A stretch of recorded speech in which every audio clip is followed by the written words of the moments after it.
Welcome to tricky education by sir Saurabh. आज हम चर्चा करेंगे जल संसाधन चैप्टर की।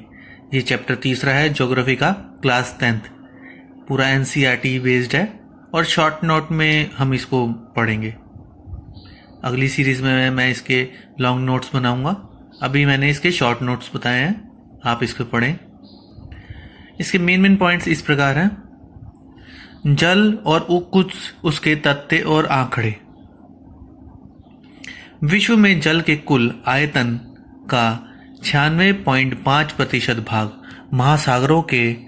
महासागरों में पाया जाता है और केवल 2.5% अलवणनीय जल है, यानी कि पीने योग्य, बस जो नमकीन नहीं है।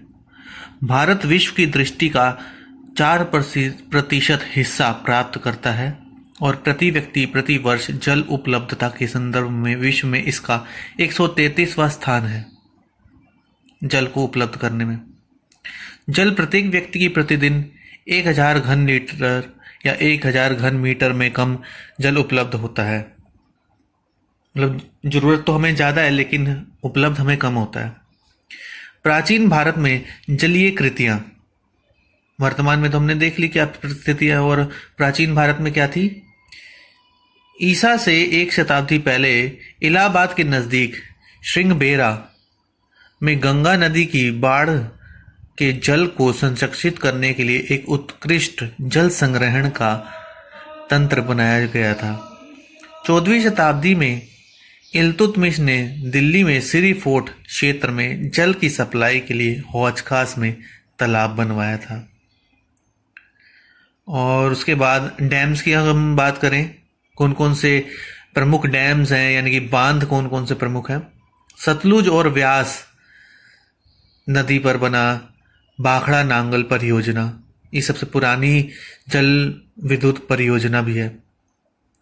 जवाहरलाल नेहरू के समय ये चलाई गई थी। जल विद्युत परियोजना जल संरक्षण और बाढ़ नियंत्रण का समन्वय है। ये सरदार सरोवर डैम नर्मदा नदी, नागार्जुन तुंगभद्रा नदी पर, कर्नाटक, यानी कि जल संरक्षण।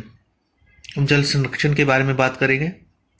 राजस्थान के जिले जैसलमेर में खादीन और अन्य क्षेत्रों में जोहड़ इसके उदाहरण है। पहाड़ी और पर्वतीय क्षेत्रों में लोगों ने गुल अथवा कुल, पश्चिमी हिमालय जैसी वाहिकाएं नदी की धारा का रास्ता बदलकर खेतों में सिंचाई के लिए बनाई हैं।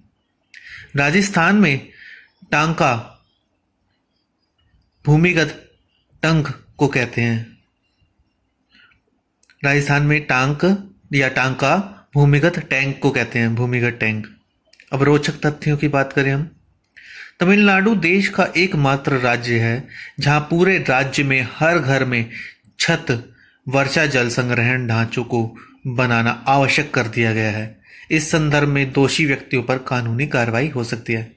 इस तरह हमने जल संसाधन का चैप्टर तीसरा, जो कि क्लास 10th का चैप्टर है, ज्योग्राफी से रिलेटेड, हमने शॉर्ट में समझा। इसकी लॉन्ग वीडियो भी आपको जल्दी मिलेगी। तब तक के लिए आप इस चैनल से जुड़े रहिए।